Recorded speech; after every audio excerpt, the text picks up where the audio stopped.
Entendida a resolução infravermelho, passamos agora para o NETED, o NETD, que significa Noise Equivalent Temperature Difference. Esse parâmetro tem que estar associado à menor variação de radiação que a câmera consegue distinguir o próprio ruído gerado pelo detector. O que acontece? A câmera termográfica, ela não mede diretamente temperatura, ela mede, na verdade, a radiação infravermelha que alcança o detector da câmera termográfica. Entretanto, na prática, todo o corpo, acima do zero absoluto, ele emite radiação térmica. Inclusive, a própria lente da câmera termográfica, o próprio sensor da câmera termográfica. Então, a própria câmera gera radiação infravermelha. Esse ruído gerado pela própria câmera se mistura com a radiação proveniente do alvo, ou seja, daquilo que você está analisando. Então, o NETED, ele mede essa menor variação que a câmera consegue distinguir. Simplificando ainda mais esse conceito, nós podemos entender o NET como sendo a representação da mínima variação de temperatura que a câmera consegue distinguir. Então, quanto menor esse valor, menor são as variações de temperatura que a câmera consegue distinguir. Por exemplo, imagine que você tem aí duas conexões, uma está a 35 graus Celsius e a outra está a 35,05 graus Celsius. Essa variação em temperatura, você só vai conseguir verificar essa variação de 0,05 graus Celsius se o seu NETD for compatível. Senão, não é possível fazer essa verificação. Vamos analisar esse NET. Então, menor do que 40 milikelvin. Isso significa que essa câmera consegue captar a diferença de 0,04 graus Celsius ou Kelvin. As variações em Celsius são iguais em Kelvin. Vamos comparar aqui com a UTI 260B. Nesse caso, ela é menor do que 60 milikelvin, ou seja, ela consegue captar variações de 0,06 Kelvin ou 0,06 graus Celsius, que é uma resolução muito boa também. Agora, essa daqui tem uma sensibilidade térmica menor, certo? Mas essa não é uma sensibilidade térmica ruim, pelo contrário. Outro parâmetro que é muito interessante, que gera muita dúvida, diz respeito ao FOV e o IFOV. FOV é a abreviação de Field of View, ou seja, campo de visão, e IFOV é a abreviação para Instantaneous Field of View, ou seja, campo de visão instantâneo. Qual é a diferença técnica entre esses dois parâmetros? Para esclarecer, eu vou recorrer ao auxílio de uma figura que eu gosto bastante e que facilita o entendimento. Então temos aqui uma imagem que ilustra de forma simplificada o sistema óptico de uma câmera termográfica.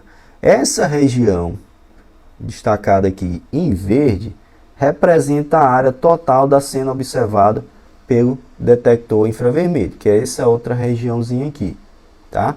Eu tenho a distância da câmera, ou seja, da lente da câmera para a superfície do alvo que você está analisando, e aqui a distância focal, que é a distância da lente para o FPA, o Focal Plane Array. Isso daqui representa a matriz de pixel do detector, ou seja, aquele 320 por 240, então está relacionado a essa quantidade de pixels. Eu estou considerando aqui pixels quadrados, ou seja, ele tem dimensões lineares iguais. O FOV, na prática, ele é um ângulo sólido. O que seria isso?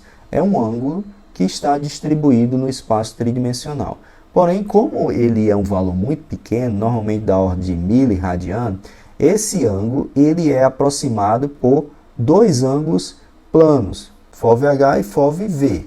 Esses dois ângulos eles vão estar associados ao tamanho da área da cena observada, ou seja, as dimensões da superfície do alvo. E são essas dimensões que estão representadas aqui através das letras V e H que serão apresentadas no visor da câmera termográfica.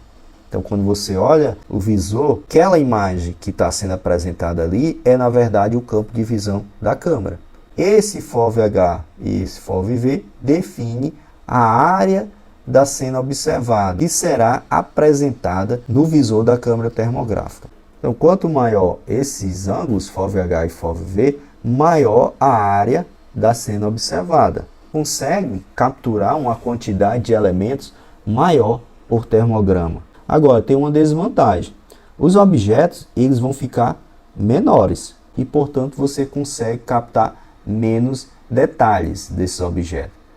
Dessa forma, para que você consiga ter um maior detalhamento, essas capturas têm que ser feitas próximas do alvo, próximo do objeto que você deseja analisar. Quando o FOV-H e o FOV-V eles diminuem, a câmera enxerga uma área menor.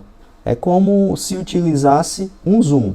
Então, os objetos eles aparecem maiores, né? Então, se você está fazendo uma inspeção termográfica de uma distância alta, o interessante é que o FOV ele seja menor, que aí você vai como se você desse um zoom. Entretanto, a área observada ela vai reduzir. Você reduz a área observada, porém você consegue ver coisas ali com mais detalhes. Se você está fazendo medições próximas, como a inspeção em quadros elétricos, você pode utilizar FOVs maiores. Se você está fazendo medições a longas distâncias, você tem que procurar câmeras com FOVs menores. Já com relação ao conceito de IFOV, ou seja, de Instantaneous Field of View, é muito similar ao FOV. O FOV está associado à área que é percebida por toda a matriz de pixel da sua câmera. Já o IFOV também é um ângulo sólido, mas na prática, por ser muito pequeno, ele acaba sendo convertido em ângulos planos, e normalmente tanto o IFOV horizontal como o vertical eles são iguais. Em termos práticos, a gente pode entender o IFOV como sendo o tamanho da área observada por um único pixel e o FOV como sendo o tamanho da área observada por toda a sua matriz de pixel. Câmera que tem IFOV baixo tem melhor capacidade de perceber detalhes na superfície do alvo. Você consegue analisar termicamente elementos com dimensões bem pequenas.